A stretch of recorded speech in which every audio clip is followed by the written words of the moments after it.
जब second drop का exam देने गई आप, उस दिन को डिस्क्राइब कीजिए कि अब आप एग्जाम में हैं और कैसा था आपका वो दिन। 7 बजे मैं उठ गई थी। 7 बजे के बाद मैंने थोड़े वही फिजिक्स के फॉर्मूलाज पढ़े, जल्दी फॉर्मूलाज पढ़े।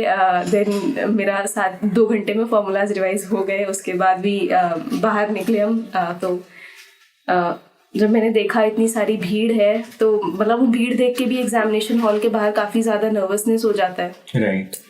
तो I remember that day when ऐसे भीड़ लगी हुई है। वो भीड़ एक्चुअली स्टूडेंट्स की थी।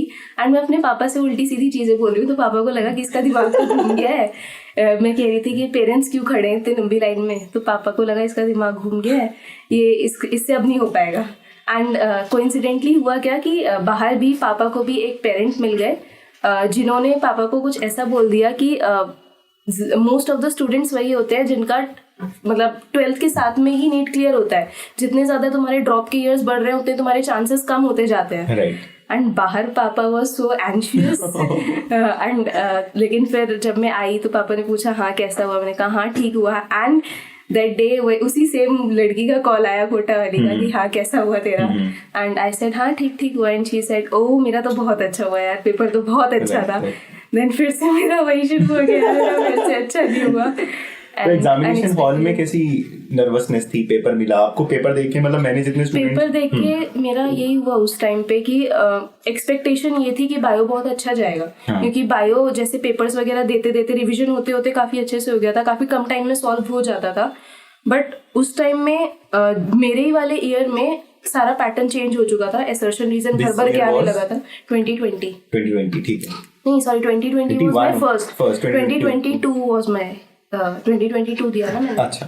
या तो उसमें असर्शन रीजन आ गया सबसे ज्यादा आए थे शायद। हाँ असर्शन रीजन उसमें भर के आ गए। एंड बायो का बहुत ज्यादा देख के डिफिकल्ट सा लग रहा था। तो आई थॉट ये क्या हो रहा है, बायो ही ऐसी है, फिजिक्स में क्या हाल होगा। तो मैंने जल्दी से उसको खत्म करके I switched on to physics. And then मेरे को थोड़ा रिलैक्सेशन मिला कि नहीं चलो फिजिक्स तो ठीक हो गया है। फिर से I switched on to bio and करते करते मतलब हो गया बस। राइट। तो आपको पता चल गया था कि मेरा इस बार हो जाएगा, आपके दिमाग में था या कंफ्यूजन था? कंफ्यूजन था मेरे को। बट हाँ रात में जब मार्क्स टैली किए तब जाके आई वाज श्योर कि हाँ अब तो हो जाएगा। तो टैली करने पे कितने आ रहे थे? टैली करने पे मेरे 654 आ रहे थे। बट 10 मार्क्स OMR में लॉस हो गए। तो मेरे को ये भी काफी पता चला कि OMR का भी काफी वैल्यू होता है कि उसको देख के जितने अच्छे से, क्योंकि हुआ ये कि क्वेश्चंस भी इंक्रीज हो गए, नंबर ऑफ क्वेश्चंस।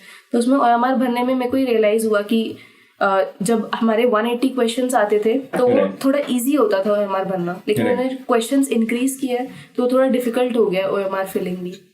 अच्छा। तो ये था। तो जब आप मॉक टेस्ट देते थे उसमें तो प्रैक्टिस करते ही होंगे OMR फिलिंग, राइट? मैंने OMR प्रिंट करवाया था। अच्छा। मैंने 2 टेस्ट दिए भी तो OMR। बट देन मेरे को ऐसा लगने लगा कि ये क्या ही है फिल करना, इससे बढ़िया तो मेरा एक चैप्टर रिवाइज हो जाएगा। Right. Then I left that. Oh अच्छा। तो आई थिंक OMR फिलिंग की एक practice, and not only OMR, वो एक आप एनवायरनमेंट में टेस्ट देना ना, एग्जाम देना, जिसमें आपको पता चले कि नीट के एग्जाम के दिन आप कैसे फील करते हो। तो अभी जो हम नीट प्रेप की ऑफलाइन क्लासरूम टेस्ट सीरीज में कर रहे हैं, हम लोग क्या कर रहे हैं कि सारे स्टूडेंट्स को उसी एनवायरनमेंट में एग्जाम दिलाते हैं, उसी टाइम पर एग्जाम देने जाते हैं। वो अपने सेंटर के बाहर आधा घंटा खड़े रहेंगे, सिर्फ पानी की बोतल अलाउड है अंदर, सामने वॉल पे हमने घड़ी लगा दी है। तो उसका हमारा पर्पस यही है कि स्टूडेंट को ना वो एनवायरनमेंट पता चल जाए जिसमें वो क्वेश्चन एग्जाम देने जाएगा, राइट?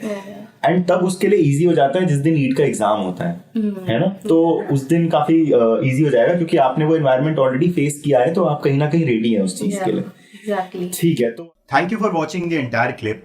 अगर आप नीट प्रिपरेशन से रिलेटेड और वीडियोस देखना चाहते हैं तो नीट स्पॉट चैनल को सब्सक्राइब कीजिए।